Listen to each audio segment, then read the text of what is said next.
Conversation 1. You will hear a conversation between a potential student at Clevedon College and a representative in the Information Centre. Look at questions 1 to 4.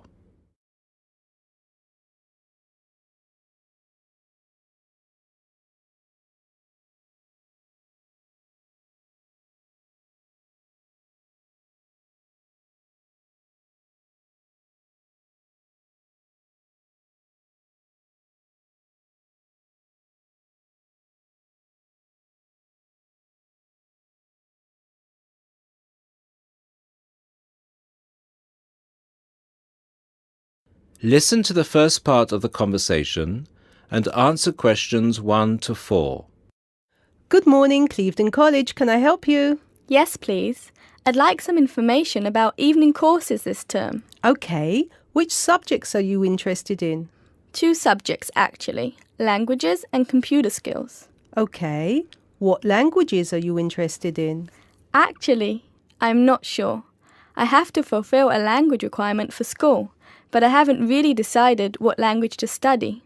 How many language courses do you run each week? We have 2 every night, from Monday to Friday. I'm sorry, but would you mind going through the schedule for me? Which language on which days? Not at all. Monday to Wednesday are modern European languages: French, Spanish, German, Dutch and Polish. Thursday night, we offer ancient languages, Latin and ancient Greek. And on Friday, we finish off with the Asian languages of Hindi and Bengali. Monday to Wednesday, modern European. Thursday, ancient languages. And Friday, Asian. Can you spell Bengali, please? Yes, it's Bengali. Great. And how much do the courses cost? Each course costs £25 per person per term. But if you want to do 2 language courses, there's a 10% discount, but only if you book for 2 terms. So the 10% discount is if I take 2 courses for 2 terms. Is that right? Right. Listen to the second part of the conversation and answer questions 5 to 10.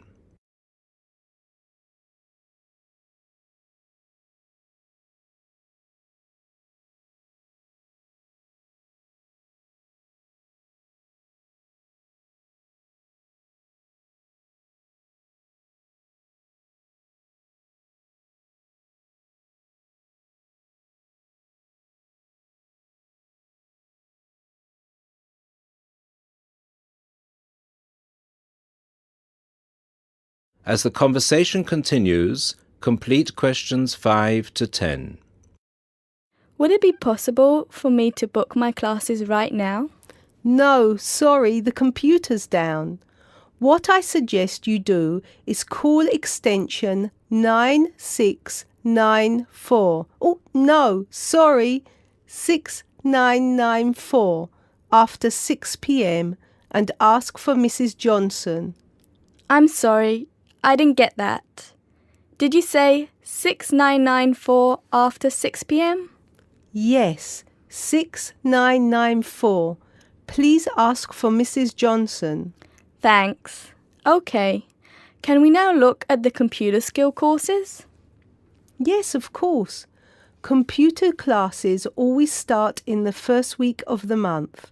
And the way it works is we offer 1 computer class for the entire month. So you might spend 1 month on databases, another month on Excel, and so on. Classes meet once a week on Tuesday afternoons. The next class starts February 1st. Okay, so for the upcoming month, February? February is going to be databases. There are 24 places still free on that course, and it costs £40 per person. February, databases, 24 openings, £40. Okay. Excel starts in March, and that's nearly full. Only 4 slots left. It's £45. Okay, Excel. March. Only 4 slots left. Got it. April is Outlook. That is never as popular since it costs so much more, but you get a free CD. It is £60 for the month, and there are 19 places left. Okay, April. Outlook. £60. Is that it? No. On the 3rd of June, we start a Word course. We have 16 vacancies for that at the moment. It's also expensive at £55. 3rd of June. Word. 16 vacancies. £55. Now, do I call the same number to book a place in one of these classes? No, you have to call Mary Jones, I think. Yes, Mary Jones. Extension 9623. Sorry, could you repeat that number? Yes, extension 9623. Please call her before 6 p.m. Okay, many thanks for all your help.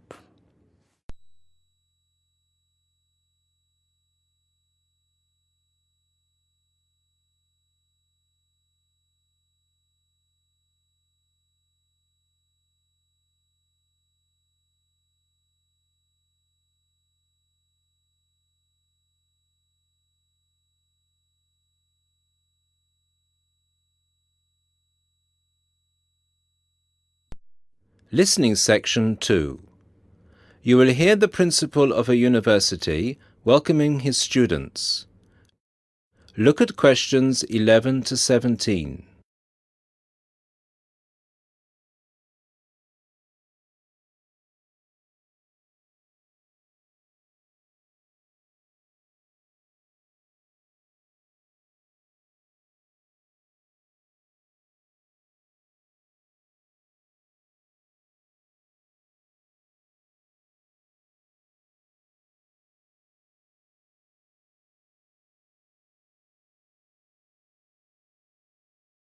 Listen to the first part of the lecture and answer questions 11 to 17. Good afternoon, ladies and gentlemen. I'm Dr. Donovan, the principal of Don Levy University, and I would like to welcome you to the Dinglewood campus, which is one of the 3 campuses belonging to this university.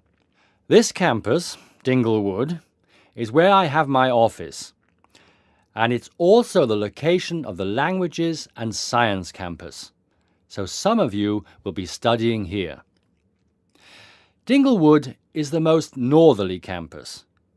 The business studies blocks are in the Churchdown campus in the centre of town, and the southern or Trailway campus, where history and architecture are situated, is to the south of the town. Those of you who are enrolled in any of those courses will be taken to your respective buildings at the end of this meeting.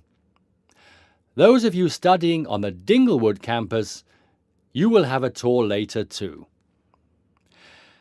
This building we are assembled in is the office or administration block, Block 39, and is where the weekly meetings are held. You are welcome to attend these meetings, as are all the university staff. You may want to, as many university issues are discussed at these weekly meetings. The meetings take place at 1:30 every Tuesday, so please stop by. 2 other important buildings are also located on this campus, the cafeteria and the on-site shop.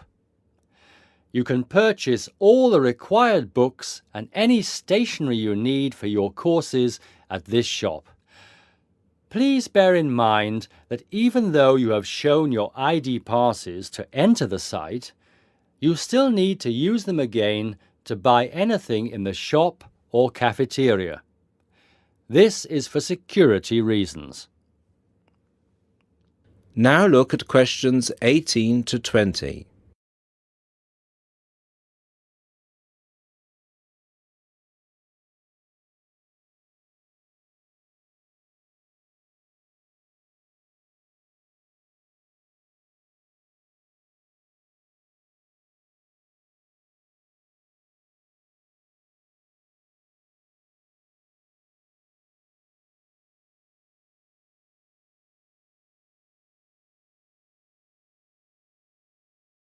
As the lecture continues, answer questions 18 to 20. Now, if I could draw your attention to the back page of your joining instructions booklet, you will see a small map of this campus, Dingle Wood. The block we are in now, the Office and Administration block, is located between the Languages Centre, Block 38, and the Physics School, Block 30. That's 3O. These are both on the right of the plan. The cafeteria, which is open from 7 a.m. to 9:30 p.m., is on the left of the plan. It is between the Chemistry block, number 35, and the University shop, Block 33. At the University shop, you can get all you will need in terms of course materials. The Biology block is block number 29, and you'll find the Biology block between the Chemistry block and the Languages Centre. Be careful with the numbers, as they are not always logical. As you will see, there are gardens on the right-hand side of the gate. These are being extended over the next 2 months, and a memorial fountain is being installed in the middle of the campus. This means that the campus will be very noisy during normal working hours. However, the campus will look much nicer when it is all finished. Right, so that's it for your initial campus orientation. At this point, could the language students all follow me, please? And the rest of you, please assemble under the banners which show your main topic of study, and you will be directed to the other campuses.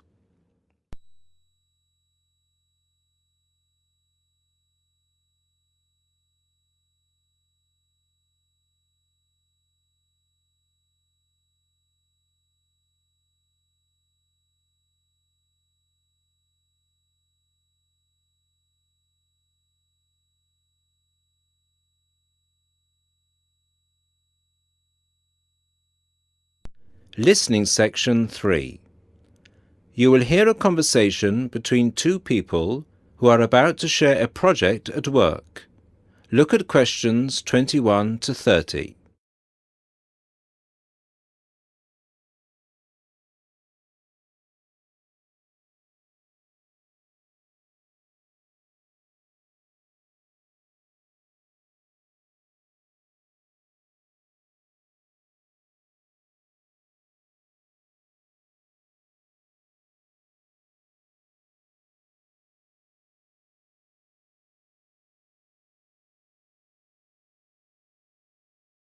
Listen to the conversation and answer questions 21 to 30. Hi, Bill. How are you? I'm okay now, Sarah, but I was so ill last week. Oh, dear. What was the problem? Did you eat that dodgy fish in the canteen? No. At first, I thought it was a cold, but then my head started hurting and my eyes started to go blurry. Oh, I'm so sorry. That sounds serious. Yeah, it's okay, actually. I went to the doctor and he diagnosed me with a migraine. He gave me some medicine and I'm starting to feel much better. Oh, I'm glad to hear that. Well, I'm also glad you're in today because we have to work on a new project together. Oh, are we in the same section? No, it's just us. No one else. Mr. Donaldson put us down as B team because we live near each other. That could be fun. What do we have to do? Well, the project is partly internet research, then checking reference books for information to prepare a survey, which we have to use with people we know. Great! What's the topic? It's to do with shopping over the last 10 years. We have to find out how customers have changed their behaviour. OK, so what's the first step?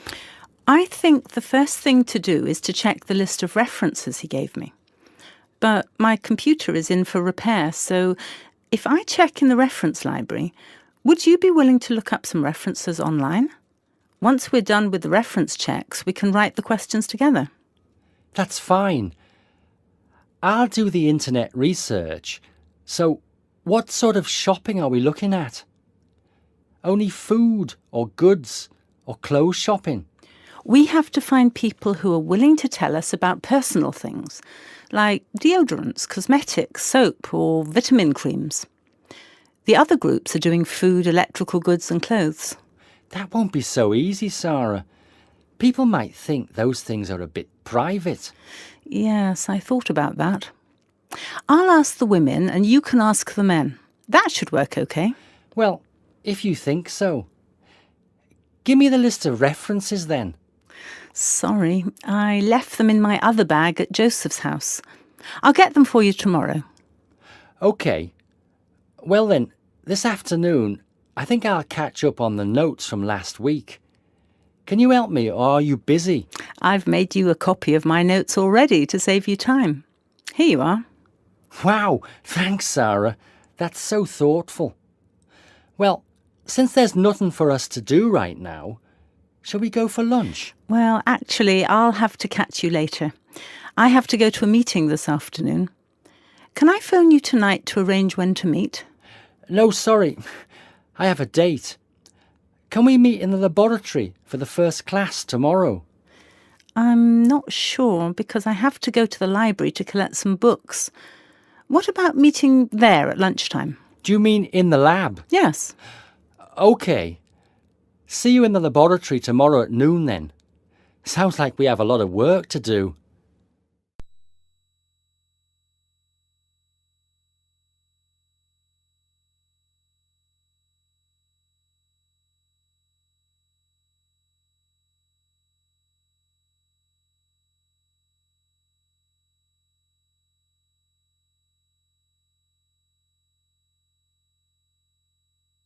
Listening section 4. You will hear someone talking about art. Look at questions 31 to 35.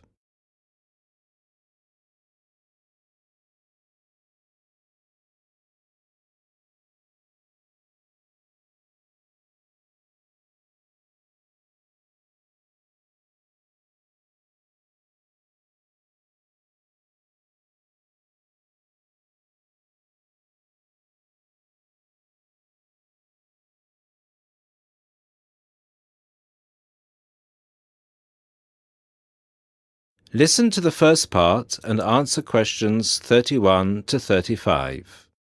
Good evening, everybody, and welcome to the first in this year's series of public lectures offered by the Art Gallery. As Chief Curator of the Gallery, I was given the honour of presenting the first lecture, and let me tell you, I had a difficult time deciding what to talk about tonight. Being the curator, I naturally know just about everything that's in this gallery, but I wanted to choose an artist who has a wide appeal. That seems only fair, yes? But I didn't want to talk about someone so well known that anything I said would be familiar. I wanted someone modern. My personal preference is for modern art. But again, I wanted to choose someone who had the potential to appeal to all art lovers, whether they're attracted to traditional forms, impressionism, surrealism, or what have you. So, having spent the last 5 years as a visiting professor in Barcelona, it's not surprising that I finally chose to talk about one of the greatest Catalan artists, one whose work is likely to be familiar to many of you, Joan Miró. Look at this.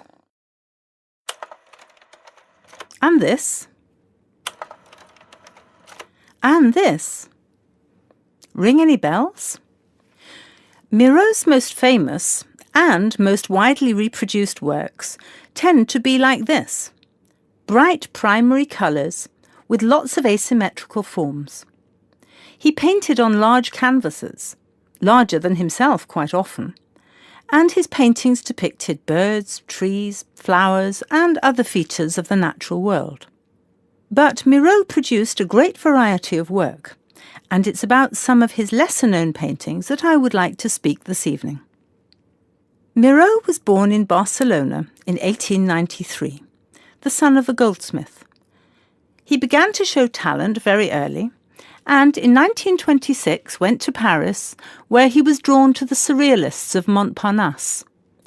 He did not define himself as a Surrealist, however.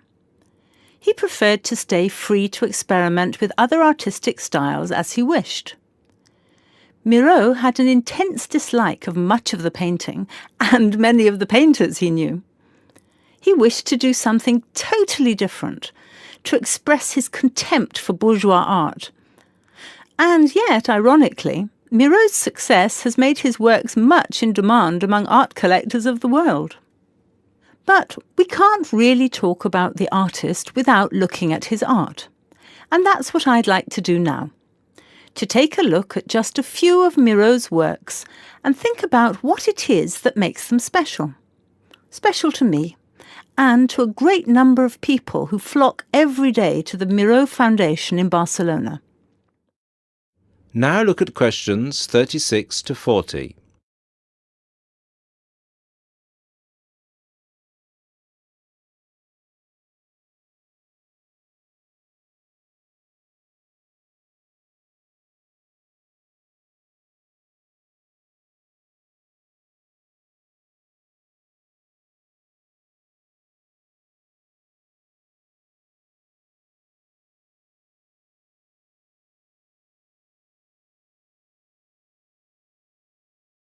As the lecture continues, answer questions 36 to 40. Let's start with this. One of Miro's best-known and brightest works, Woman and Bird. A sculpture created in 1982. It is on display in a park in Barcelona, often known as the Juan Miró Park. A huge sculpture, towering up into the sky. It reflects Miro's eternal interest in these themes, as well as his more technical interest in materials. This sculpture is covered in mosaic, which gives it a naive and cheerful appearance. It is interesting that this sculpture was completed in 1982, just a year before Miro's death. I think it shows that, towards the end, he was feeling as playful as a young man. And I think he wanted to share this playfulness in a park on such a big, very public scale. And now, another representation of a woman, this time just called Woman. This was painted in 1976, a late work for Miro, and is a work we often see reproduced or on sale as postcards or posters in gallery shops around the world. So why is it so popular? I think the use of colour has something to do with it. People respond to these rounded shapes filled with primary colours, especially on a large canvas like this. Also, the fact that, while it is rather surreal, it is still possible to recognise the form of a woman and to see it as a sympathetic representation. It's a bold, bright painting, and I think that it awakens a reaction in many of us. And finally, something quite different, though still a woman. A harsh, even violent work that was completed in 1939, at a time when Miró was greatly influenced by events of the Civil War in Spain. It's titled Seated Woman 2, but it can be hard to find the woman here, as she's been transformed into a rather horrendous creature. So is that how Miró viewed women?